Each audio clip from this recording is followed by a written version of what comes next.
Así arrancamos este bloque de Conectadas y hoy la verdad que estoy sumamente contenta, estamos muy felices acá con nuestra productora y la gente que hacemos Conectadas, porque luego de mucho tiempo que venimos conectándonos a través del Zoom, la tenemos con nosotros sentada en el living de Conectadas.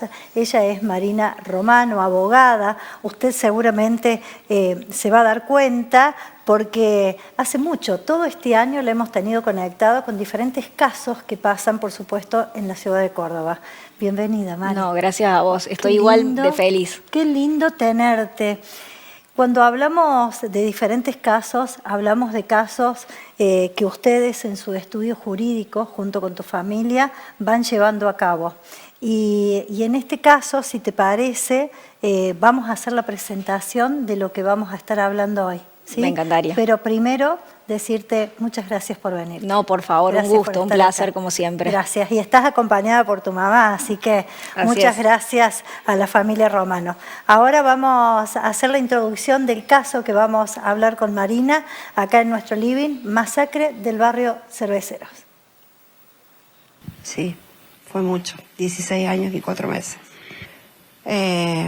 Primero que pienso que la justicia tardía no es justicia, pero bueno, después de tanta lucha, tantas idas y vueltas, ¿no es cierto? Bueno, el Estado pagó pagó entre comillas, ¿no es cierto? Por haber estado ausente en ese momento, porque estuvo ausente. No hicieron nada, a pesar de las denuncias, a pesar de todos los avisos, preavisos que hubo, porque la muerte de mis hijos fue totalmente evitable y el Estado fue ausente. Bueno, y después de tanto tiempo, al fin hubo un fallo a mi favor. Y era evitable porque yo hice denuncias. Pasa que el papá de mis nenes era policía y bueno, después se retiró en el año 99, pero yo venía haciendo denuncias desde el año 1993, que el papá de ellos me golpeaba. Bueno, pasé por médico forense y demás. Lo único que él recibió como sanción, estando en actividad, fueron 12 días de arresto, ¿no es cierto? Que son horas que se cumplen de más en una comisaría, no sé, en ese momento, no sé cómo es ahora.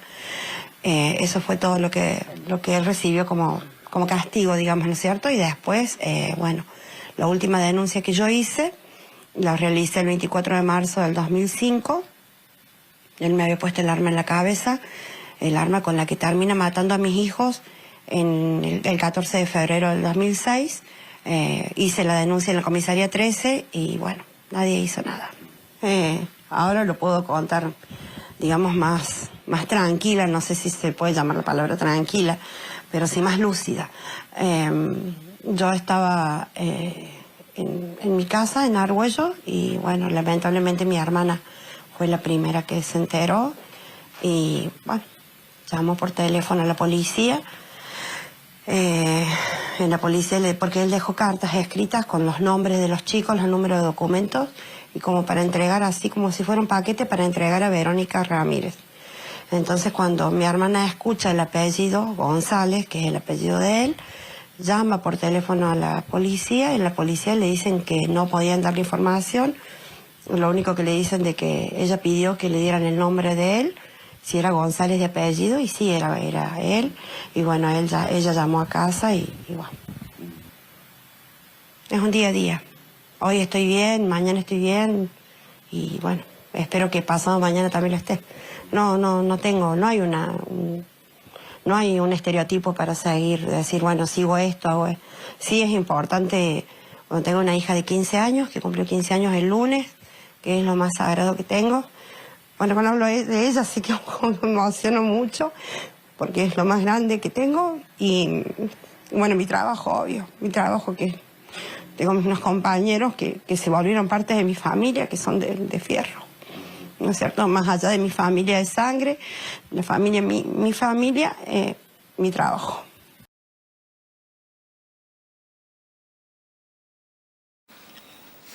Digo, ¿cómo se sigue con esto, no? ¿Qué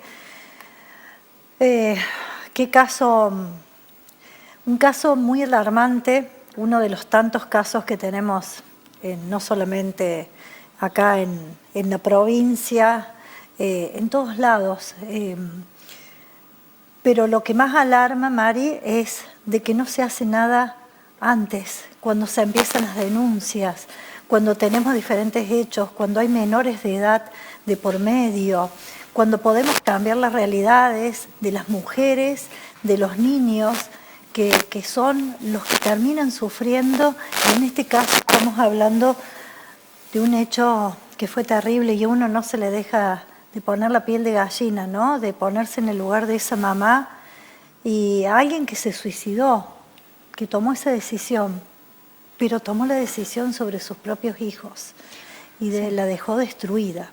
Es un hecho aberrante y emblemático porque con este caso finalmente se sancionó la Ley de Violencia Familiar, la 9283, que reformó todo el sistema de prevención en esa materia en la ciudad de Córdoba, en la provincia de Córdoba.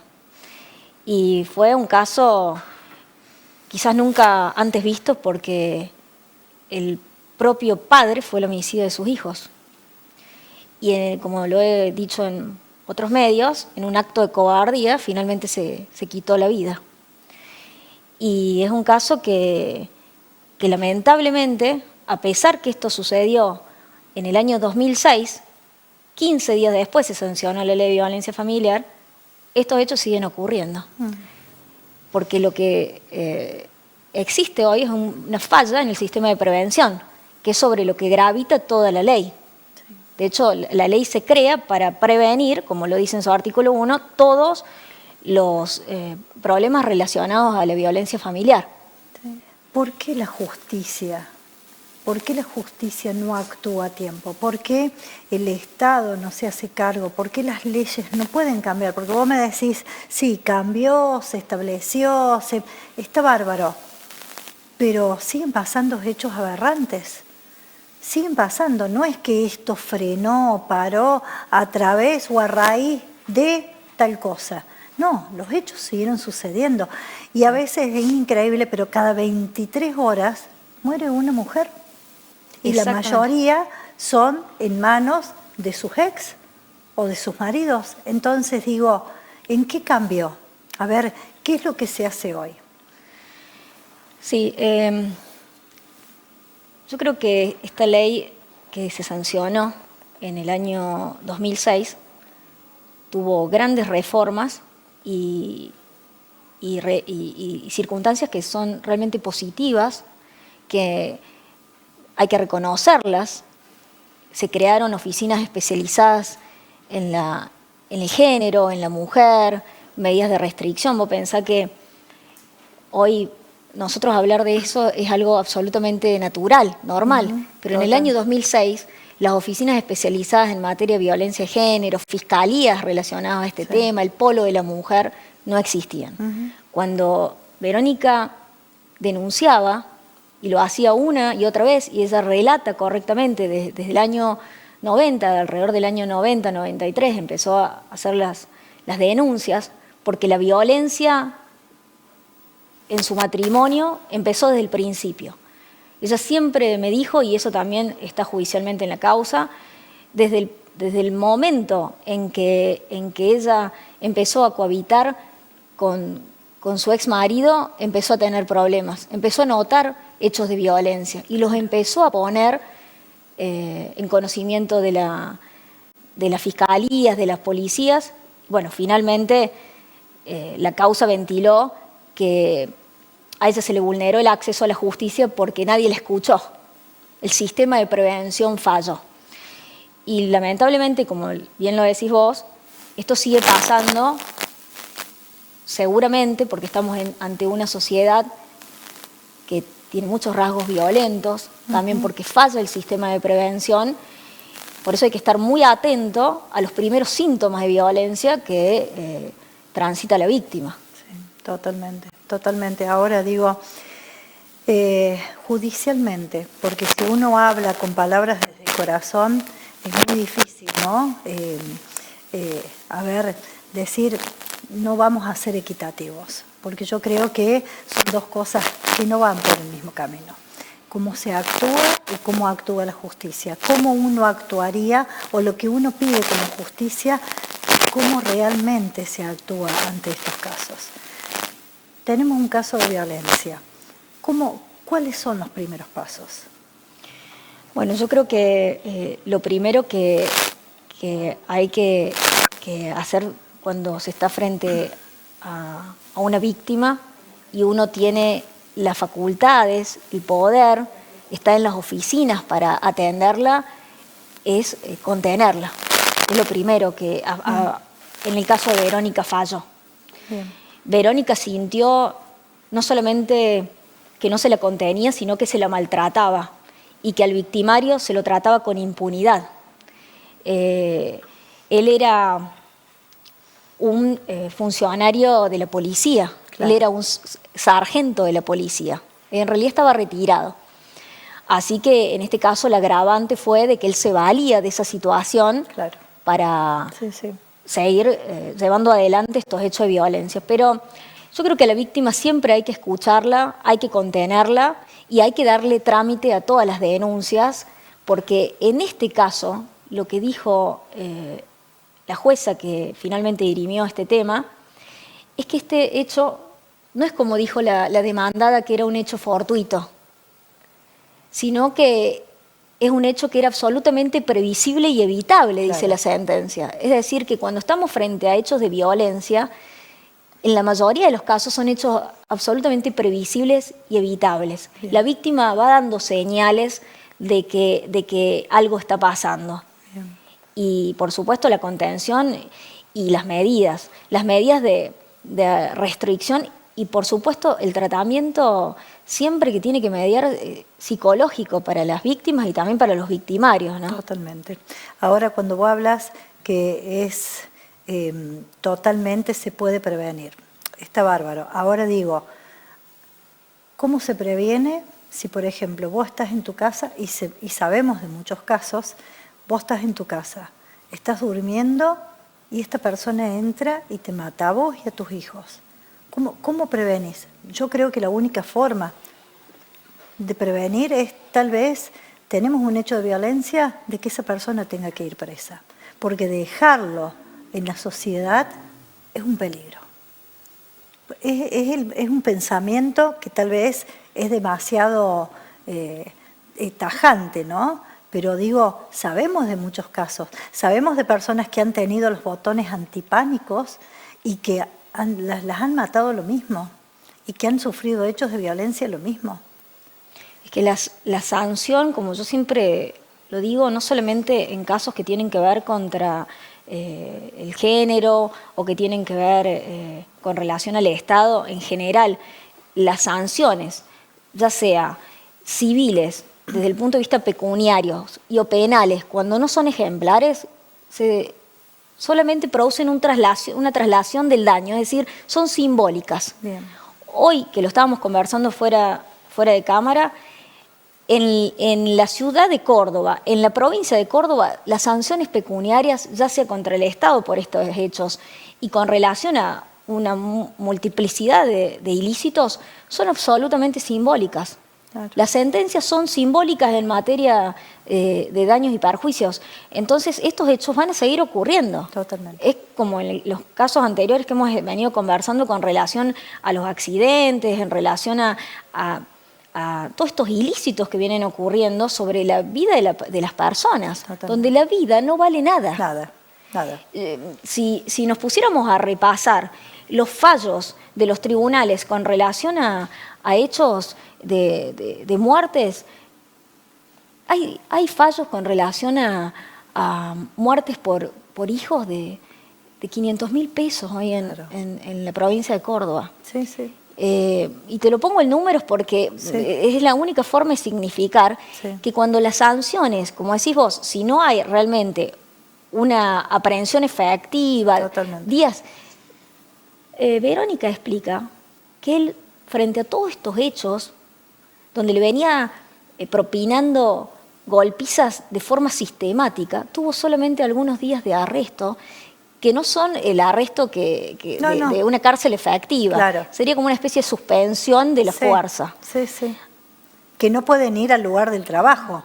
No es que lo meten preso, simplemente que lo suspenden para que no asista a su lugar de trabajo. Esas son las suspensiones policiales, que es una vergüenza. Sí. Tenemos muchos casos de policías que están en esa situación de violencia con su familia y que las mujeres se cansan y no pueden ir a hacer la denuncia porque tienen miedo. ¿A dónde van a hacer la denuncia? ¿A la policía?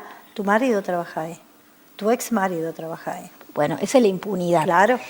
Y me parece que es justo también decir que la violencia no es solamente física, que cuando llega una víctima que puede ser mujer y puede ser hombre, porque eso también se ve, la violencia no solamente se traduce en un aspecto físico, que ese es el peor de los casos. Sí. Y después finalmente la tragedia, el desenlace fatal. Totalmente. Pero uno tiene que estar atento como personal, ya sea de la policía, como personal del Poder Judicial, para advertir las violencias de tipo económico, que lo contempla la ley, sí. La violencia de todo tipo que se da adentro de los círculos, no solamente familiares, ¿no? También la violencia que se da también en relaciones de pareja, no es exclusivo del ámbito matrimonial ni convivencial. Totalmente. Mira vos, cuando vos hablas de esto, uno recuerda de muchas cosas que uno escucha, que uno sabe, de que el amigo, que la amiga, que la vecina, y uno sabe de casos de policías. Es más, yo también creo que tiene que ver muchas veces con la educación. Fíjate que antes ser policía no necesitaban tener ni siquiera el secundario. Entonces los viejos policías datan de esa. Y el hijo, por más que no estudió, también es policía. Ahora digo yo, ¿cómo hacemos para contemplar cuando no tenemos gente capacitada, que son los que deberían cuidarnos a nosotros, y que tienen problemas psicológicos? Y estamos hablando acá en Villa María de muchos hechos de violencia por policías, y estamos hablando de policías que estaban haciendo un adicional y estaban robando. Tenemos caso en Villanueva, una familia maniatada que robaron, dos policías estaban interviniendo en el hecho, intervinieron en el hecho. ¿Entendés? Bueno, las fuerzas hoy están sumamente cuestionadas en Córdoba, ya lo sabemos por el tema de las correas, ¿no? Respecto de la formación y un montón de aspectos respecto de la fuerza. Sí. Pero en este caso puntual, el homicida era un personal de la fuerza policial, pero yo creo que me parece que estigmatizar como propio de la fuerza una conducta así me parece un reduccionismo. Sí. Lo que sí habría que revisar, yendo puntualmente a lo que vos decís, es que una persona que maneja un arma tiene que tener un estudio. Tiene que pasar por serios controles para estar capacitado y, por supuesto, para poder enfrentar con carácter esas situaciones, ¿no? Sí. Que es realmente lo que hoy se está cuestionando con el tema de las correas, ¿no? No solamente la formación, sino un sinnúmero de situaciones relacionadas con esos problemas, y que la gente cuestione, gatillo fácil, etc. En este caso, fue un caso puntualmente de violencia familiar que incluso se probó en la cuestión judicial, en la sede judicial, a través de pericias psiquiátricas, psicológicas que se hicieron post-mortem respecto del homicida, que yo le llamo en el expediente judicial con mis socios, le llamo el matador, porque creo que ni siquiera le va el mote de homicidio, porque es pocas veces visto. Terrible. Alguien que asesina a sus hijos. Y con relación a estas situaciones de las pericias, que esta persona tenía todos los caracteres en su conducta para producir este desenlace. Ahora, ¿cómo era, Mari, cómo era él como padre? Eso se pudo saber, está dentro del expediente, saber cómo se manejaba. Muchas veces son buenos padres, son violentos, ay, perdón, se me terminó. Son buenos, pero son buenos padres, o por lo menos asisten a los hijos. Mira, en este caso yo he conversado mucho con Verónica los años que llevamos el caso en el estudio. Bueno, uno llega a conocer al cliente. Y en todas las conversaciones ella siempre me ha referido que él era una persona violenta. Violenta, claro. Y por supuesto todo su ira la desembocaba en ella. Sí. Pero los chicos, directa o indirectamente, lo sufrían de forma permanente. A punto tal que está en la sentencia judicial que nosotros referimos que la hija mayor de Verónica todo el tiempo presenciaba esta situación y trataba de alejarlos a los más chiquitos, de protegerla. Así que yo no creo que esta persona se la pueda recordar como un buen padre, ¿no? Totalmente. Sería muy generoso. Sí, totalmente. Buscar un justificativo ni tampoco se lo merece.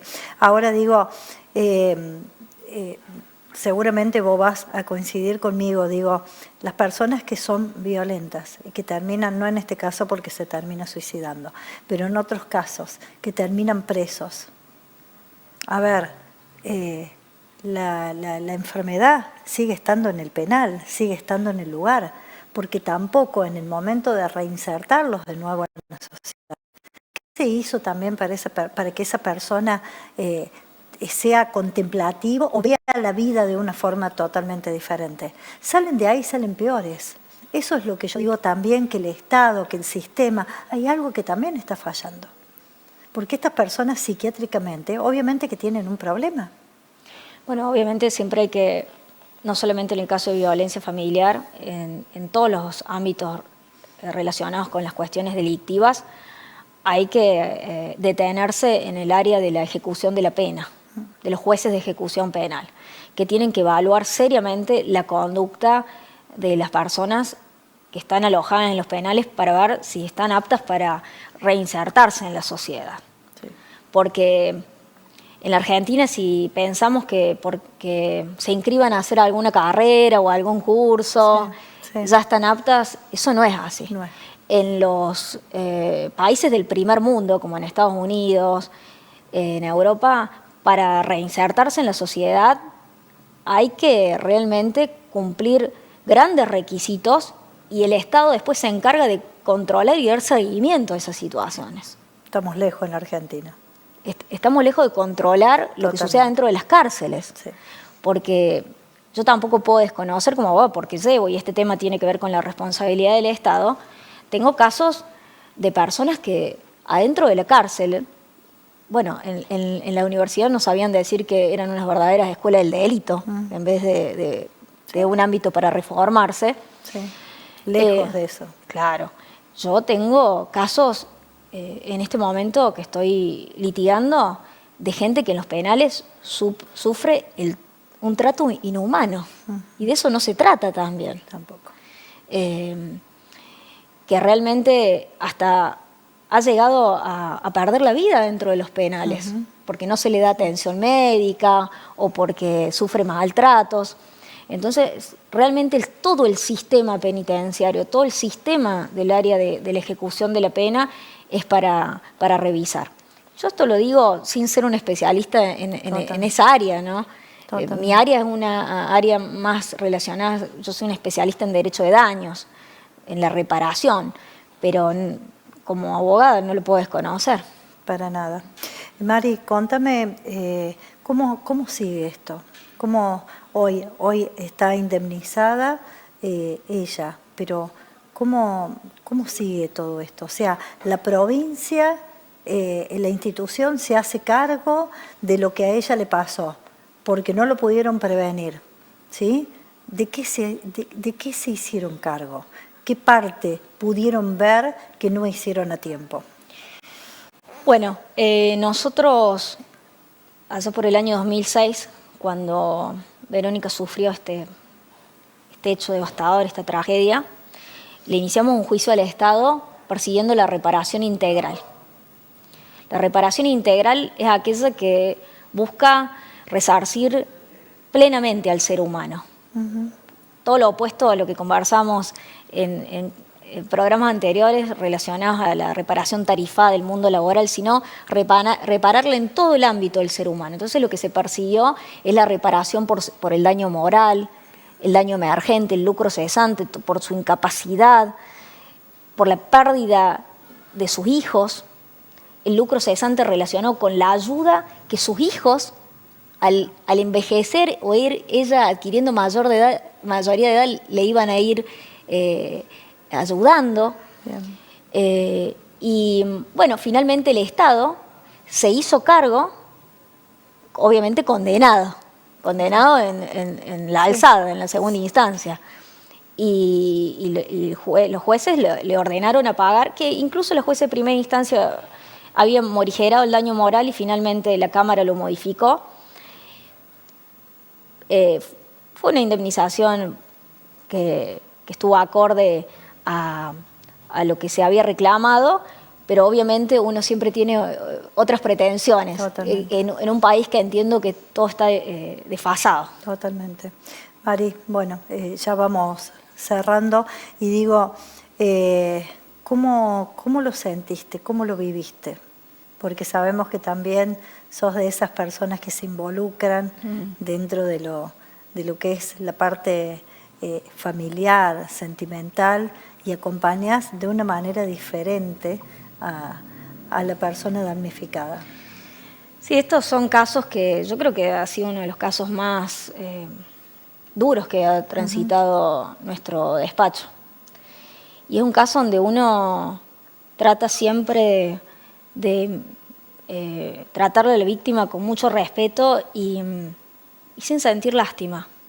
Yo esto lo digo, quizás puede parecer duro y puede parecer frío, pero siempre traté de mirar hacia adelante porque sabíamos que el objetivo, donde ella sentir lástima por Verónica, yo creo que nadie tiene que sentir lástima, porque nadie está exento a estas situaciones. Totalmente. Y es, obviamente, como abogados, una gran tarea no solo litigar estos temas contra el Estado, sino también acompañar a la víctima. Porque, como yo digo siempre, el cliente no es solamente un cliente y un número. Es una persona que transita por un sinnúmero de situaciones, muchos reveses judiciales que hay que soportar. Totalmente. Y finalmente no hay que perder de vista el objetivo de ayudarle a la víctima. Totalmente. ¿Los chicos en ese momento estaban con su papá o estaban en su casa y él? Eso es lo que no te pregunté, perdón. Bueno, en realidad este hecho se produjo el 14 de febrero del 2006. Él se llevó los hijos a su casa. Bien. Y cuando ellos ya estaban indefensos, los fue liquidando uno por uno. Y finalmente se quitó la vida, y como siempre lo converso, porque yo converso de forma permanente con ella, digo que lo hizo para hacerle daño a ella. Para hacerla sentir culpable, aún después de todo lo que hizo, hacerla sentir culpable. Para matarla en vida. Totalmente. Pero yo creo que esta persona cobarde finalmente no lo logró, porque Verónica continuó su vida, lo hace de forma muy valiente, tuvo una nueva familia, hasta tiene una nena, y la verdad que no cualquiera sigue adelante como lo ha hecho ella. Totalmente. Así que estas palabras que yo te digo que no hay que tenerle lástima, yo creo que ella es un ejemplo. Ojalá sea así, y la verdad que uno también lo siente así, ¿no? Pero no deja de dolerle y quedar esa sensación, digo, ¿hasta cuándo, no? Cosas que pasan, así podemos seguir. Gracias, Mónica querida. Mari, la verdad que quiero agradecerte primero por estar acá. de verdad, y me dio muchísima alegría y ojalá siempre te tuviéramos cerca, pero en algún momento podemos ir hasta el estudio, hacer la nota desde allá y ojalá podríamos Pero me encantaría. hacer eso. Y sos excelente profesional, es un agrado, uno estaría muchísimo más tiempo, tenemos muchos temas pendientes, porque yo quisiera preguntarte de la última entrevista también que hicimos, a ver cómo está ese cliente que se había golpeado y que el seguro, que la ART por supuesto no respondía, y tenemos muchísimos casos, tenemos el caso de Villanueva, y yo me acuerdo de cada uno de los casos, quiero que sepas, ¿no? Así que nosotros estamos muy felices de tenerte acá y quisiéramos tenerte más tiempo, pero vamos a seguir teniendo más salidas y hablando de diferentes temas para que la gente sepa lo que pasa también, no solamente en Villa María, en Villanueva, en la región, sino también en Córdoba y en todos lados. Gracias, Mari. No, querida. por favor, es un gusto, es un Gracias. placer y por supuesto si van a mi estudio van a ser mis invitados. Va a ser un honor. Totalmente. Gracias por venir. No, gracias a vos. Gracias. Gracias, mamá, por acompañarla. Un placer tenerlos acá también. Gracias. Nosotros con Marina felices de tenerla acá después de hacer tanto Zoom desde la ciudad de Córdoba, abogada, un despacho fantástico que está situado en la ciudad de Córdoba. Seguramente ahí vamos a estar pasando la dirección para contactarla a Marina y a su familia, porque la verdad que sí vale la pena. Nos vemos mañana, como siempre, somos conectados. Chao.